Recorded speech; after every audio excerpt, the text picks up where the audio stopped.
समय का ख्याल रखते हुए समय के अनुसार और दृश्य के अनुसार दृश्य में गति देने का काम करेंगे।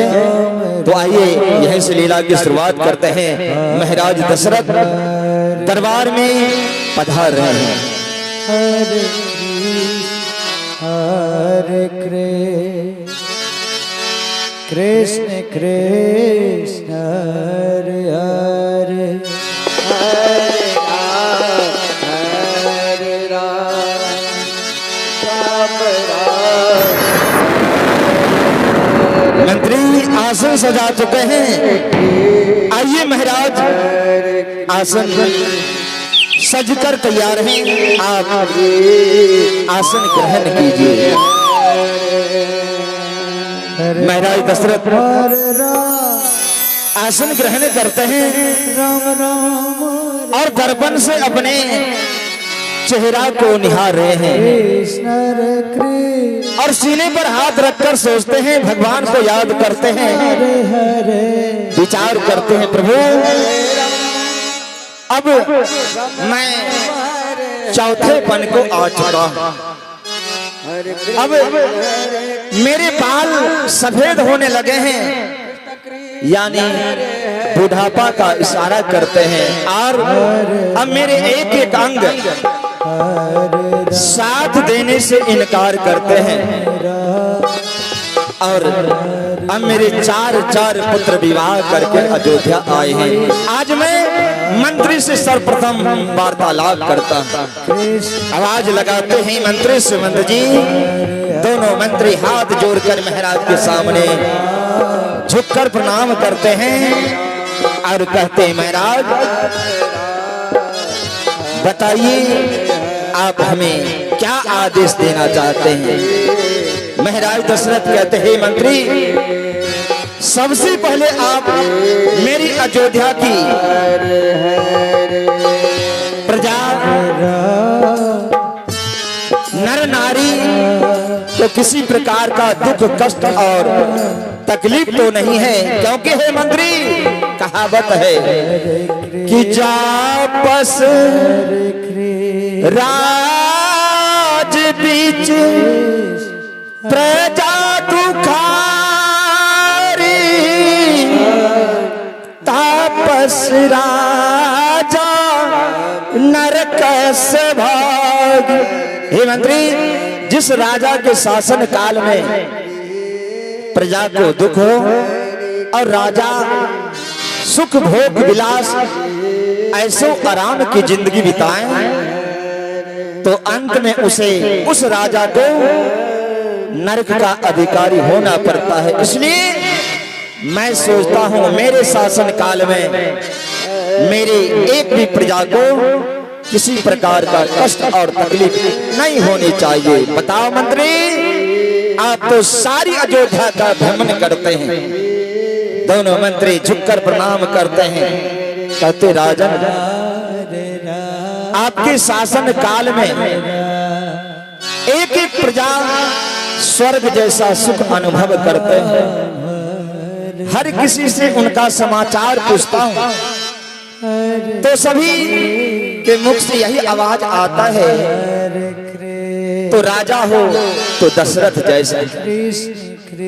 राजा दशरथ अपने सीने पर हाथ रखकर प्रभु को याद करते, प्रभु यही सुनने की तमन्ना थी, जिस दिन मेरे प्रजा मेरा विरोध करेंगे, मेरे शासन काल से खुश नहीं रहेंगे, उस दिन मैं राजगद्दी त्याग दूंगा। फिर भी अब तो मेरे चार पुत्र विवाह करके अयोध्या आ चुके हैं। मेरे चारों पुत्रों का व्यवहार विचार चाल चलन कैसा है, मंत्री से पूछता हूँ। ए मंत्री, जरा मुझे आप यह भी बताइए कि अब मेरे चार पुत्र विवाह करके अयोध्या आ चुके हैं, राम लक्ष्मण भरत और शत्रुघ्न, क्या मेरे चारों पुत्र से अयोध्या की प्रजा के व्यवहार विचार मिलता जुलता है कि नहीं? क्या मेरे पुत्र से मेरे प्रजा को किसी प्रकार की दुख कष्ट और तकलीफ तो नहीं? कृष्ण कृष्ण दोनों मंत्री हाथ जोड़कर कहते महाराज, हरे राम जब से राम कृष्ण कृष्ण ब्याही घर आए, नित्य नाम मंगल वेद बधाए। हे महाराज क्या बताऊं, राम हरे राम जब से भैया राम हरे सीता को विवाह करके अयोध्या आए हैं, तब से भैया राम दिन रात प्रजा की देखभाल करते हैं, एक एक प्रजा से गले गले मिलते हैं, उनके दुख दर्द में भाग लेते हैं। इसलिए मैं आज महाराज जिधर जाता हूं तो हर प्रजा के मुख से यही आवाज निकलता है कि महाराज दशरथ को चौथे पन में 4 पुत्र मिला, लेकिन चारों पुत्र सुयोग हैं और सबसे बड़े राम जो है, राम की तो बात ही अलग है। राम हर प्रजा के मुख पर विराजमान करते हैं। राजा दशरथ पुत्र की बड़ाई जब सुनते हैं, फिर भगवान को याद करते हैं, प्रभु आज मेरे पुत्र की बड़ाई प्रजा के मुख से सुनता हूं। जब पुत्र हमारे काम काजों में हाथ बटाने लगे हैं, तो क्यों न मैं अपने सर की भार उतार कर अपने पुत्र के सर पर डाल दूं। इसलिए मैं एक आकस्मिक बैठक बुलाता हूं। हे मंत्री, आज मेरे दिल में विचार उत्पन्न होता है कि क्यों न मैं चारों पुत्र में से किसी एक पुत्र को अयोध्या का राजा बना दूं। दोनों मंत्री कहते हाँ हाँ महाराज, आपका सोचना बिल्कुल सत्य है।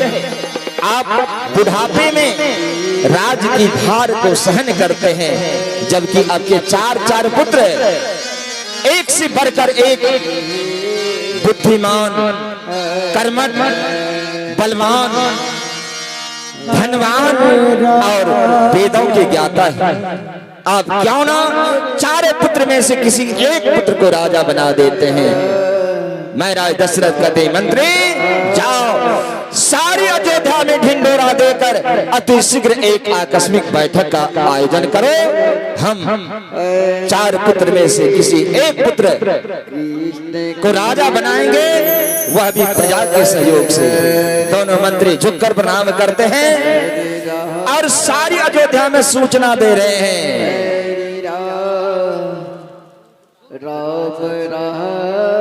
ये हमारे जितने भी अयोध्या ग्राम वासी हैं, सबसे आग्रह किया जा रहा है, तो हमारे महाराज जो है एक आकस्मिक बैठक बुलाए हैं। तमाम नर नारी जनता को सबको सूचित किया जा रहा है कि आकर के उस सभा में भाग ले।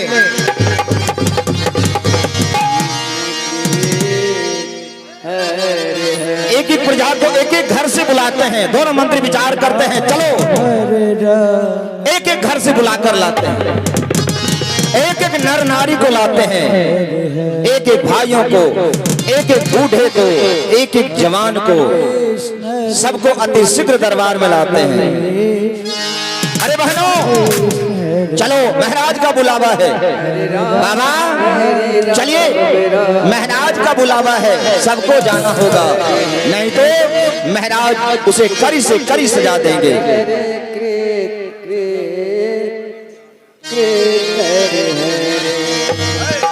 हरे राम हरे राम राम। दौड़ कर महाराज के चरण में बारी बारी से प्रणाम करते हैं। महाराज की जय हो, प्रजा का प्रणाम स्वीकार हो। महाराज दशरथ की जय हो, महाराज दशरथ की जय हो, प्रजा का प्रणाम स्वीकार हो। सारी प्रजा एक स्वर में पूछते हैं, महाराज आज आपको ऐसी किस चीज की जरूरत हो गई जो आप आकस्मिक बैठक का आयोजन किए हैं? बताइए, क्या आदेश है हम प्रजा के लिए। महाराज दशरथ कहते हैं, हे मेरे भोले भाले जनता, भोले भाले प्रजा, आप सभी जानते हैं कि आपके महाराज काफी बूढ़े हो चुके हैं, न जाने कब प्रभु के धाम को चले जाएंगे। इसलिए हे मेरे प्यारे प्रजागणों, मेरा दिल चाहता है, मेरे दिल से विचार उत्पन्न होता है कि क्यों न मैं 4 पुत्र में से किसी एक पुत्र को अयोध्या का राजा बना दो। आप सभी 4 पुत्रों में चुनाव कीजिए, राम, लक्ष्मण, भरत और शत्रुघ्न। जो मेरे पुत्र आपके सहयोग करें, आपकी दुख दर्द में भाग लें, उसका चुनाव करके आप हमें दीजिए। सभी आपस में विचार करते हैं, आओ भाई हम सभी चुनाव करते हैं। कोई कहते राम, तो कोई कहते लक्ष्मण, कोई कहते भरत, तो कोई कहते शत्रुघ्न। अंत में सभी विचार करते हैं, भाइयों, हे बहनों, हे माताओं, राम का विचार जो है 4 भाई में सबसे ऊंचे दर्जे का है। राम के मुख से जो शब्द निकलते हैं वह अमृत के समान निकलते हैं। राम किसी के ऊपर गुस्सा नहीं करते हैं, इसलिए हम सभी बड़े भैया राम को ही चुनाव करके महाराज तक देते हैं। सभी इसमें सहमत हो जाते हैं, ठीक है बड़े भैया राम ही। महाराज दशरथ से कहते हैं, राजन अगर आप नए राजा का चुनाव करना चाहते हैं, राजगद्दी पर बैठाना चाहते हैं, तो बड़े भैया राम को राजा बना दीजिए। भैया राम की जय हो, राजा राम की जय हो, भैया राम की जय हो। राजा दशरथ घोषणा करते हैं, हे मेरे प्यारे प्रजागणों, आपका चुनाव धर्म, शास्त्र और नीति के अनुसार उचित है, क्योंकि पिता के बाद बड़े पुत्र का ही अधिकार होता है। इसलिए सुनिए, कल ही मैं बड़े पुत्र राम का राज तिलक करूंगा। आप सारी प्रजा, सारी नर नारी अयोध्या को ऐसे सजाइए जिससे देवलोक से देवता अगर अयोध्या की तरफ देखे तो देवता भी लज्जित हो जाए। आप सभी अयोध्या को सजाइए, एक एक घर में मंगल गान कीजिए, घी के दिए जलाइए, सभी झुककर प्रणाम करते। ठीक है राजन, हम सभी सारी अयोध्या को सजाते हैं। दौड़ कर, कोई दौड़कर झाड़ू लाते हैं, कोई दौड़कर गंगा जल लाते हैं, कोई दौड़कर तिलक, चंदन और राज मुकुट लाते हैं।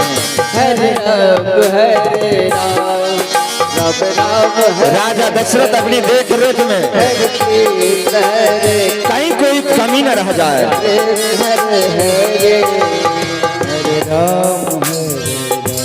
सारी तैयारी करवाते हैं, एक एक नर नारी, एक एक प्रजा अपने अपने घर, अपने अपने सड़क की, अपने अपने चौराहे को साफ सुथरा करते हैं, गंगा जल छिड़कते हैं और कोई राज सिंहासन तैयार करते हैं, तिलक, चंदन, राज मुकुट लाकर एक नए सिंहासन को सजाते हैं।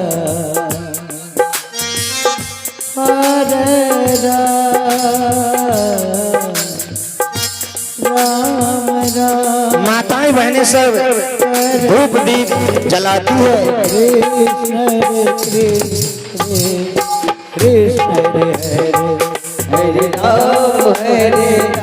घी के दिए जलाती है। हरे कृष्ण हरे कृष्ण कृष्ण कृष्ण हरे राम हरे राम।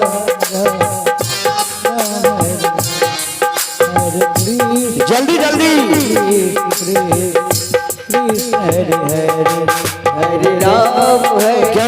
कल ही राज्याभिषेक होगा, पर है इसलिए सारी प्रजा में बहुत बड़ी खुशी है।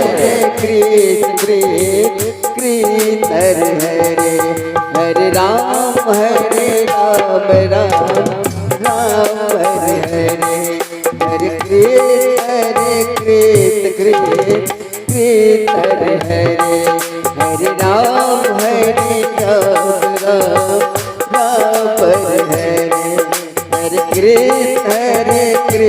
कृष्ण कृष्ण हरे राम जिस समय महाराज दशरथ राम के राज्याभिषेक की घोषणा करते हैं, देवलोक में देवता भयभीत हो जाते हैं, जंगल में मुनि महात्मा विकल हो जाते हैं, सारी देवी देवता परेशान हो जाते हैं कि महाराज दशरथ प्रभु राम को पुत्र समझकर अयोध्या का गद्दी सौंप रहे हैं, लेकिन भगवान राम का जन्म तो देवी देवता और मुनि महात्माओं के उद्धार के लिए हुआ है। एक कुर्सी दीजिए यहाँ।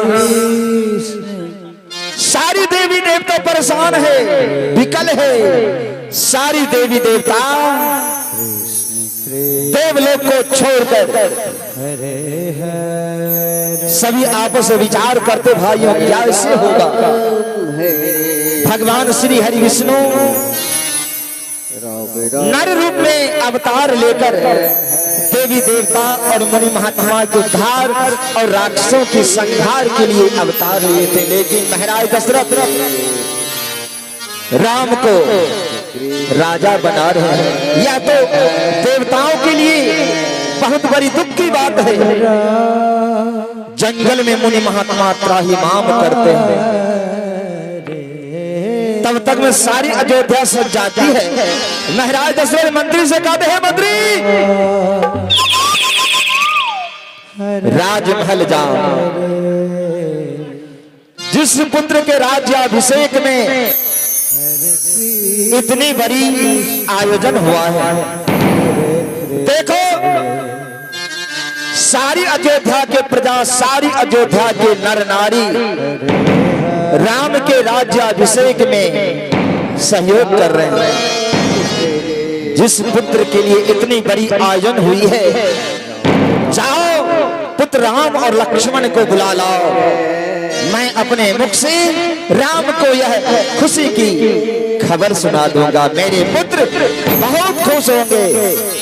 मंत्री झुककर प्रणाम करते, ठीक है महाराज।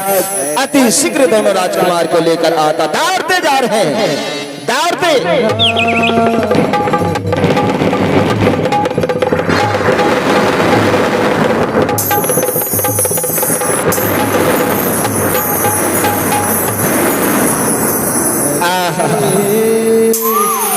देखिए अयोध्या की आज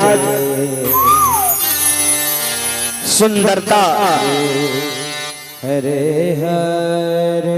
में कितनी बड़ी चार चांद लग रही है। प्रभु श्री राम और लक्ष्मण मंत्री के साथ पिता के आदेश को हृदय से धारण करते हैं और